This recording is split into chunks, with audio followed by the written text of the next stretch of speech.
3:14 a.m. My husband Richard whispered above my coffin. Finally, it's over. 45 years I've endured this ugly woman.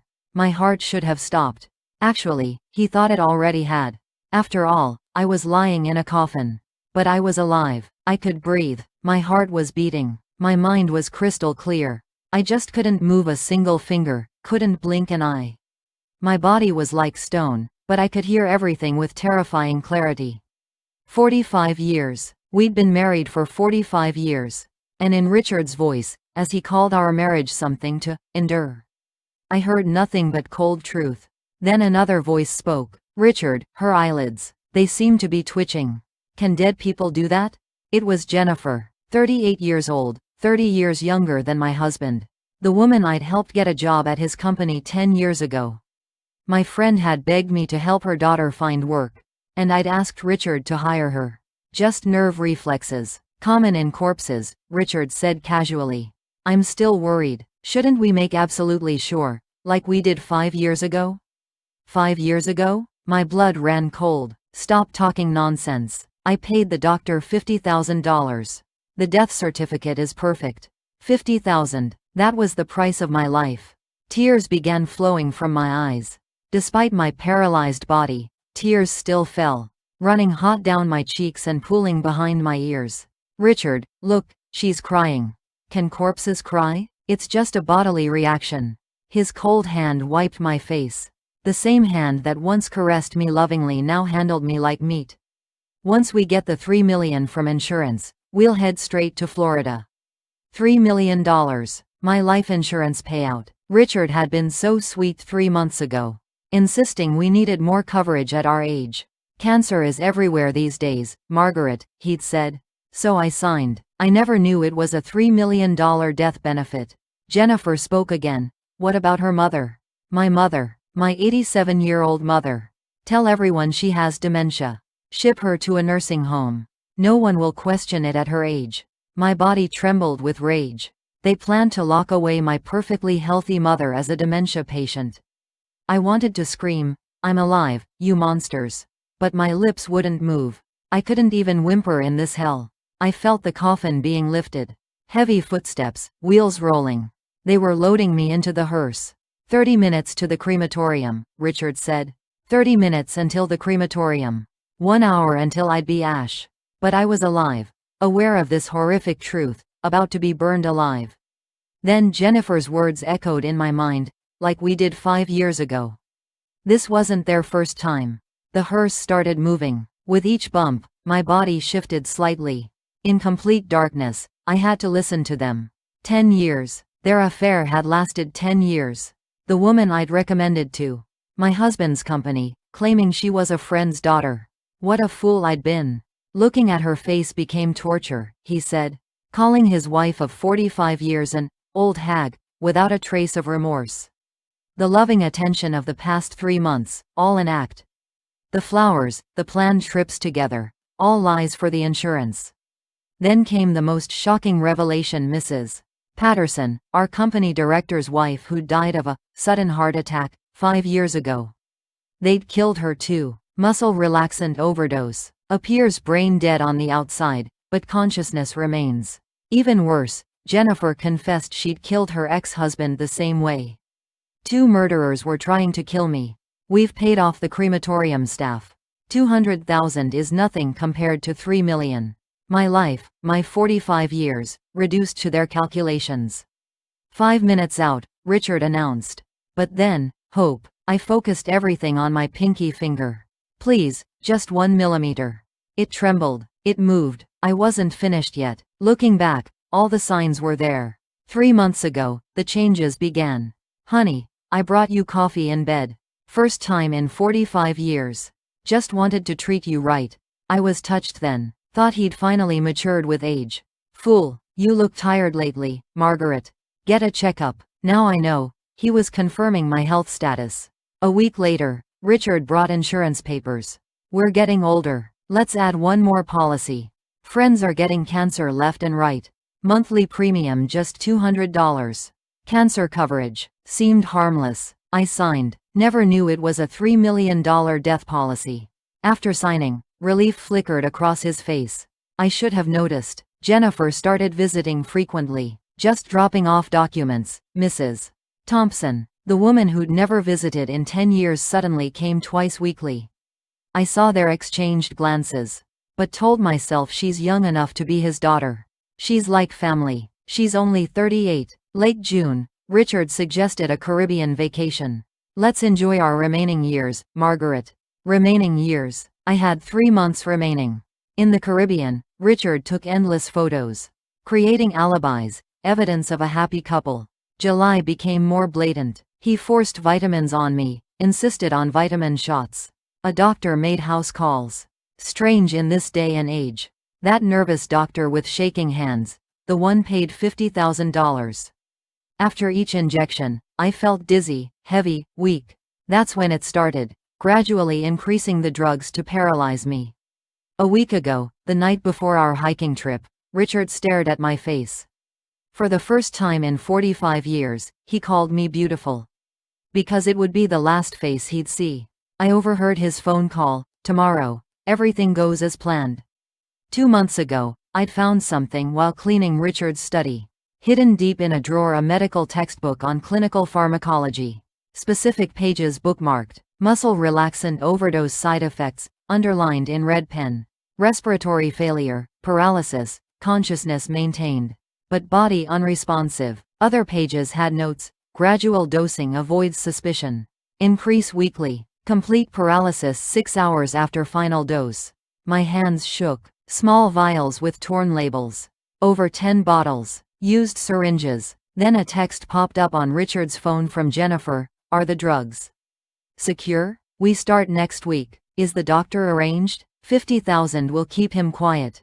Previous messages revealed. 3 months should suffice. Insurance confirmed? Doctor will certify death. My husband was planning to murder me. Richard came home. I pretended ignorance while my world crumbled. Days later, everything was gone. The book, vials, syringes.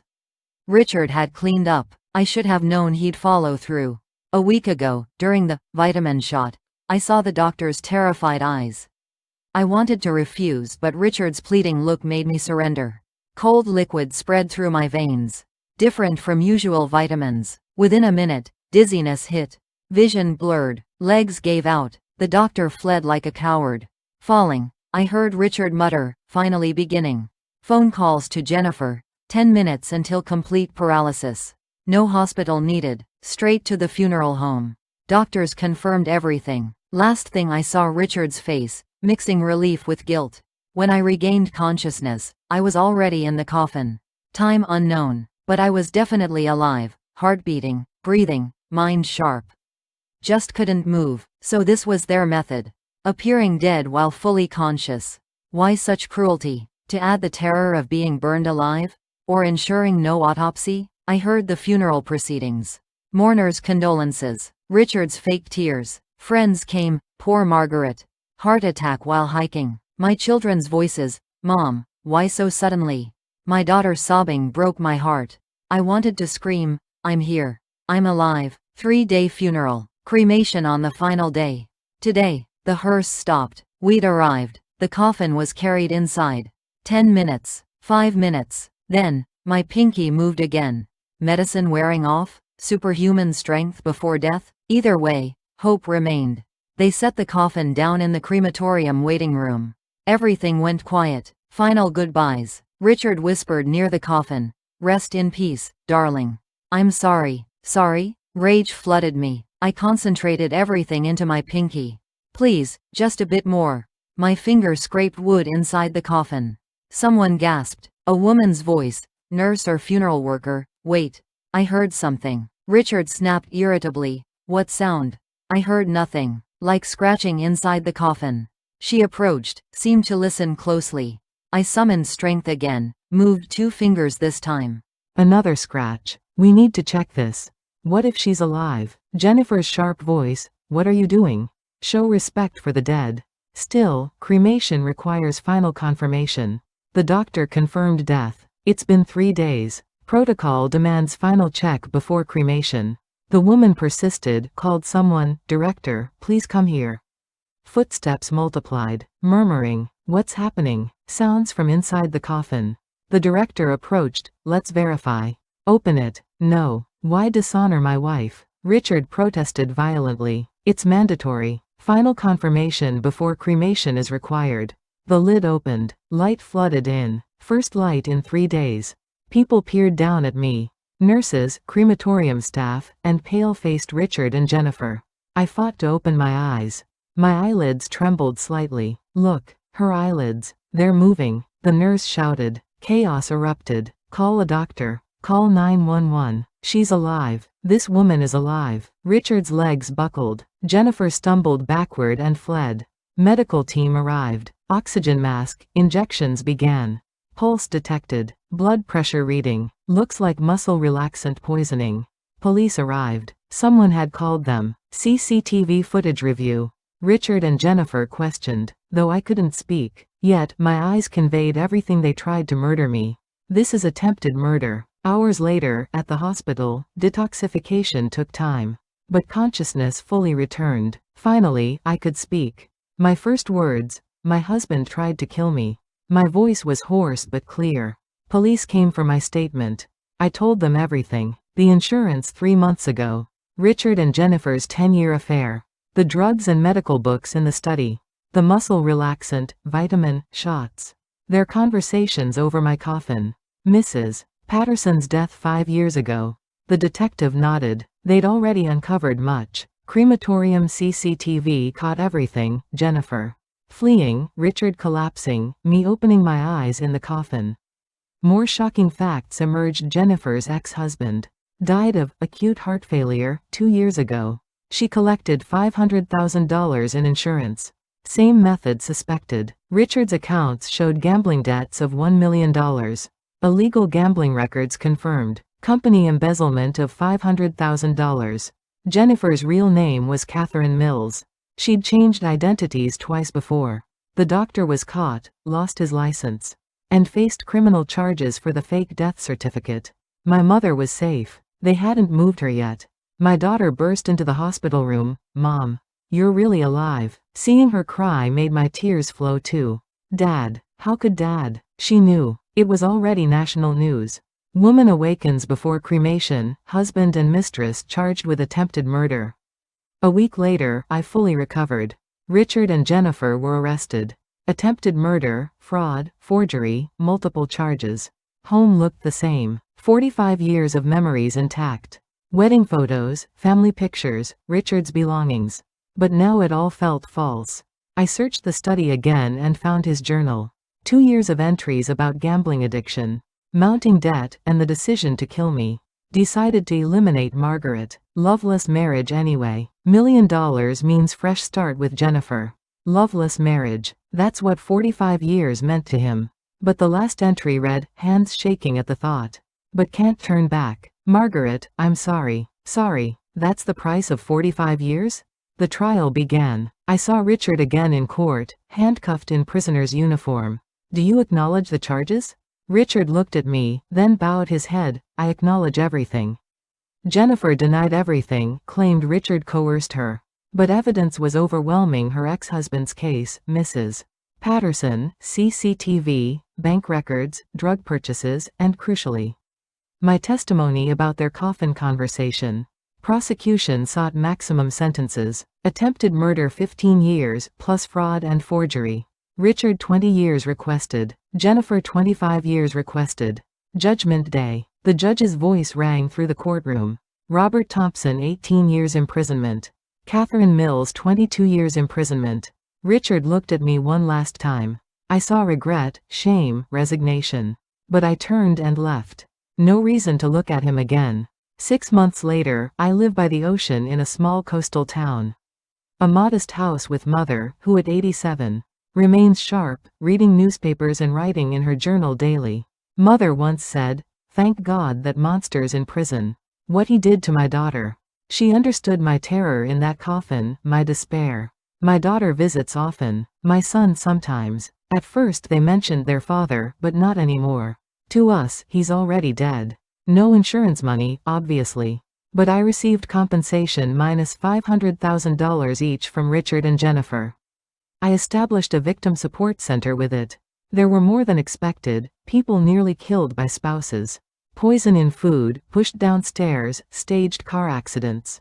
Talking with them, I learned the scariest monsters aren't ghosts but people. Those we trust most can become our worst enemies. I met the crematorium nurse again, the one who noticed my moving fingers. Without her, I'd be ashes. When I thanked her, she said, "My husband betrayed me too. Something felt wrong about your situation. I'm so glad you're alive." We became friends, sharing tea and conversation. 45 years of marriage weren't all lies. Maybe the first decade was real. When the children were born, when we laughed together. But what does it matter? In the end, he tried to kill me. Sometimes I have nightmares. Coffin darkness, suffocating terror, Richard's cold voice. But then I remember I'm alive. I survived because I didn't give up. Yesterday's news: Richard's publishing a confession from prison. Donating proceeds to victims. I laughed. Repentance now? I won't read it. I'm done with him. My life begins now. Starting over at 68. Think it's too late? I don't. After nearly dying in a coffin, what can't I do? Every morning I watch the ocean, drink coffee to the sound of waves. Only then did I understand how precious being alive is.